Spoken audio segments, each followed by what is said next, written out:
do dream team? It's your boy D Neal back with another reaction video, guys.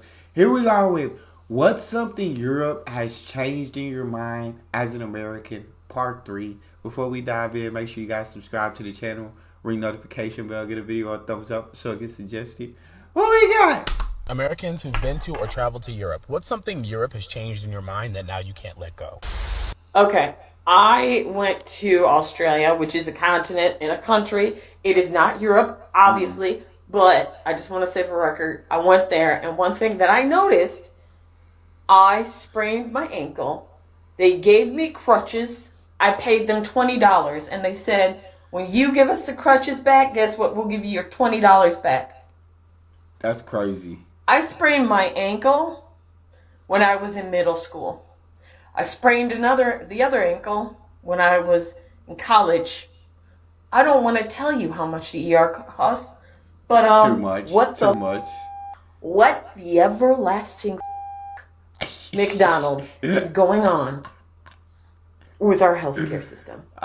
Oh, and the food there was delicious, and I lost weight, and I was active as all hell. I think you knew. Healthcare. It's just not on par with other countries here. It's not on par with European countries. Not on par with Australia. It's not on in affordability for sure. Come on now.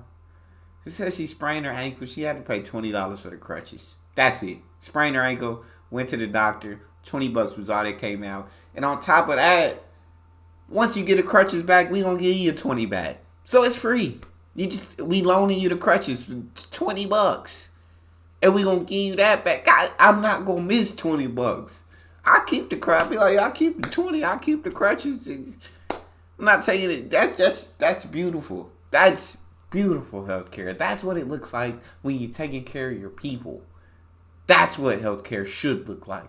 Talk to me. Think about this a lot as an American who lived in Europe for 6 years in London and traveled all over Europe and had a great time there. One thing I love about Europe is that it's much more communitarian, community-based, community-minded. So while in America we're so focused on individualism and our careers, in Europe it's much more about, maybe not making the most or having the most, but getting together with a friend for coffee, grabbing a drink at a pub, sitting around and watching TV, going to some sort of outdoor event. Everything is much more based around getting together and enjoying time together. Even if it's a simple meal or a coffee or just enjoying something like, a movie or TV show or whatever. Everything is much more community-based and less individualistic. Yeah, it's definitely not like that over here. Unfortunately, I really wish it was. But no, over here it's less. There is community-based places, and I guess it depends on you and your community. But for the most part, like she said, in America, I feel like we focus more on individualism. It's more of a every man for themselves type of mindset. It's more of the pull yourself up by your bootstraps, but don't depend on anybody for help. Don't rely on community. You can't trust that the community has your back. It's more of a dog-eat-dog world out here. If I'm being honest. Show or whatever. Everything is much more community-based and less individualistic. I've been in London for the past 3 months, and I have not had a deli sub this entire time. It's going crazy. I've had to, completely relearn food. I'm talking no General Tso, no boneless spare ribs. I thought I knew what Indian food was. I had no idea what Indian food was. I love Indian food, bro. Candies less sugary, portions way smaller. I feel like I'm going vegetarian or something, man. Nah, one thing y'all straight for me though was breakfast, bro. I do not want no beans. I would never let go of what y'all did to pancakes. He said, I'd never let go of what y'all did to pancakes. It sounds like he love it. The only thing he would change is the breakfast. He's not rocking with the breakfast out there, but everything else out there sounds like he loves. That I was brainwashed with Eurocentrism. And that almost everything, so many of the things that I hate about the United States come from and originate and are rooted here in Europe. Because the U.S. is the extension of European colonialism. And yeah, it's toxic here. I've been living here for almost 8 years. Oh, dang. The depths and the layers and just the intensity of that people here is it's heavy. Oh, that's the first time I heard anyone like kind of diss Europe, and then what they're talking about. She's like, everything I hate about America, like the roots of it are here in Europe. Like everything is stemmed from here. She's like, it remind me of Jada Smith and the Karate Kid. I hate it here. Dang, that was the first time I've seen anybody that disliked Europe after going, well, in these videos.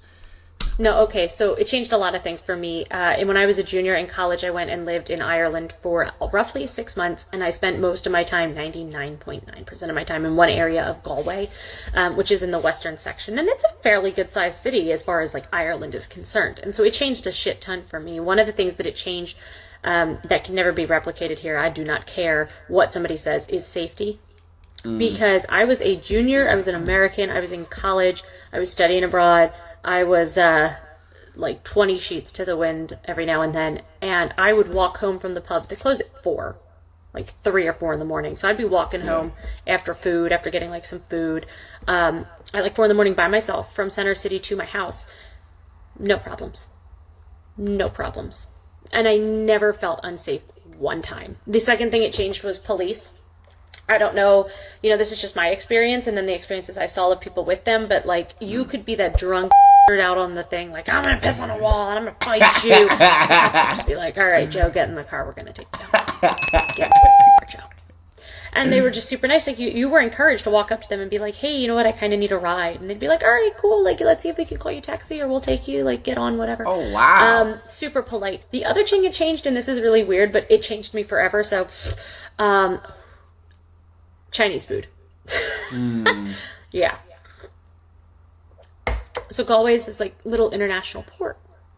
So the Chinese food that I had in Galway was like straight from whatever section of China the owner of that restaurant was from, and imported its food directly from that area of China. So they made cuisine that was not Americanized in any way, shape, or form.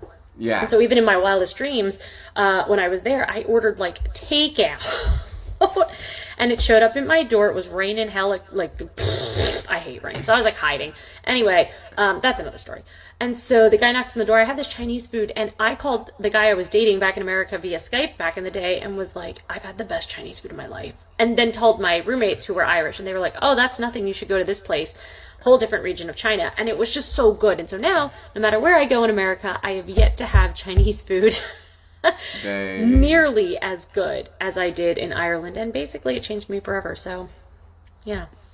Hey, shout out. I wasn't even hungry before I started this video. Now she got me hungry, but now I don't want the Chinese food. I want the Chinese food that she ate. I want the Chinese food that come from certain regions in China. You feel me? I want that.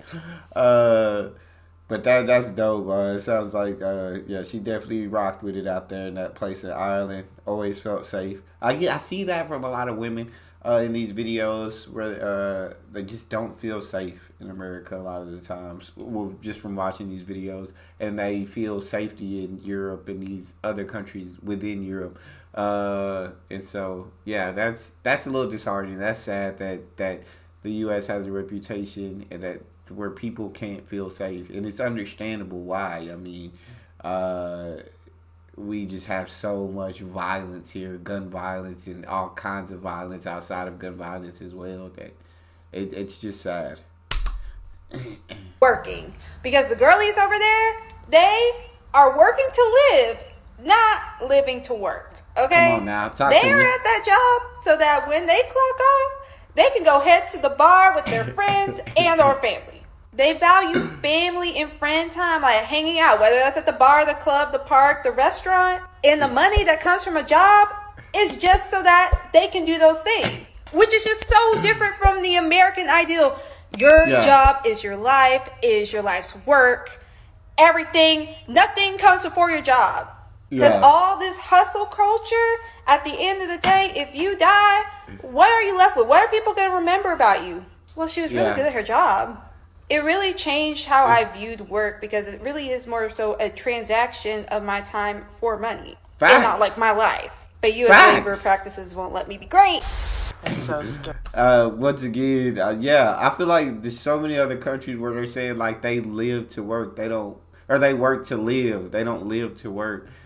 But I always say I feel like personally, yeah, that is a mindset that I feel like America gives you. But I feel like you have to decide your priorities.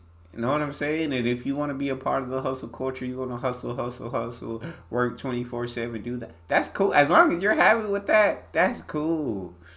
But right, if you want to freaking work to live and you prioritize spending time with family, you prioritize going to the bar with friends, you prioritize being around the community, you prioritize, then do that. Then do that. You feel me? So I feel like that's more of a personal thing. Yeah, I always do. I hated work. Like YouTube is cool, but like when I had like jobs, I always knew I didn't like work. And yeah, when I was clocked out, I was clocked out, bro. I wasn't thinking about work. Because I hated it. I hated working. I'm just not one of those who enjoyed it, who wanted to do it. As soon as YouTube made me enough money to leave my job, I was up out of there with the quickness. But yeah, I mean, you get to decide what your priorities and what your focus are. Scared of guns, dude. Like, they are so freaking scared that every American has a gun. But they don't even question the fact that people walk around their country throwing acid in people's faces. Like, it's fucking normal. Where? And they have, like, fucking full-blown tits on the news. That was weird. That's what you mean? What she mean about like throwing? Y'all tell me in the comment section. What she mean throwing acid in people's faces? Like who getting acid thrown in their face? Boy, where do I even start? I mean, there's so many things I could talk about, but the number one thing I'm gonna talk about, just quickly, for those who know me, you know what I'm gonna say: public transportation. Yeah, I studied abroad in Bordeaux, traveled to Munich, Dresden, Prague, Barcelona, Madrid. Man, Europe they get public transportation. They put trams on the street. They make sure cars are not going like throughout the city. So it's, designated that it's public transportation. And they got trams. They're going everywhere. They're going to the north, the south, the east, the west. They'll cover your ass wherever you want to go in the city. But the U.S., yeah, maybe some big cities have subways. Otherwise, you got bus systems. But where's the public transportation here? Give me some trams, America. I want trams. Nah, you gotta have a car in this country. You don't got a car, you're out of luck. Point blank, period. So when I was 19, I lived in England. I studied abroad while in college. I could talk about a lot of things, including the issues with urban sprawl that we have in America that they don't have in Europe. So anyway, I'm not going to do that. I'm going to talk about food. I was eating at least 5,000, 6,000 calories a day. Oh my God. I was also walking every... No way. 5,000 to 6,000 calories a day is crazy. You know how much food you gotta eat for 5,000 to 6,000 calories? Well, I guess it just gotta be the wrong food. You just gotta be eating the wrong foods. You can get that pretty easily. You just gotta be eating the... God dang, that's a lot of calories. I was eating at least 5,000, 6,000 calories a day. Easy. I was also walking every day, everywhere. However, not enough to burn that many calories. I was eating shit. Like pure and utter shit. I was not eating good food. I was eating McDonald's, KFC, burger, bad food, and I lost 35 pounds. 35. That's crazy. I came back to the States, no acne, no anxiety. I could not wear the clothes in my closet. They were hanging off of me.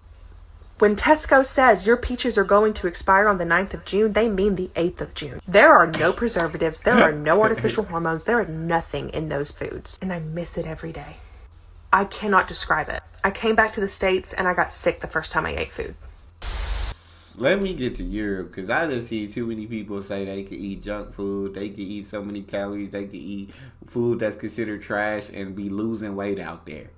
You let me get over there, 'cause I need the weight loss. Great question. What has it changed in my mind? How I eat generally. So I'm just going to build on what you were saying. Farmers markets for one. Supporting the local economy, supporting agriculture, and supporting the environment just by going to farmers markets. That's a huge thing in Europe. And on top of that, if it's not seasonal, it's not happening. So, you're not going to find tomatoes all year round. You're not going to find cucumbers all year round. You just have to get over it. And I think that's amazing. If we all ate seasonal and we all supported our local agriculture, and if you don't have a farmer's market where you live in North America, it's understandable, but you can still shop seasonal. So I think if we all did that globally, not just in North America, I think we'd do much better as the human race. Now that ain't. Hola, y'all. That's wishful thinking. That ain't gonna happen. But I understand where she's coming from when she says. Hey, y'all. Hey, make sure you go to the original video and show it some love by watching it in its entirety, because what he's putting out is great. Are great observations regarding his experiences in Finland. And I want to say that a lot of those ring true from my experience here in Germany and in Spain, because I lived in both. But having said that, Europe has forever changed my mind regarding food and the availability of fresh, whole, healthy food.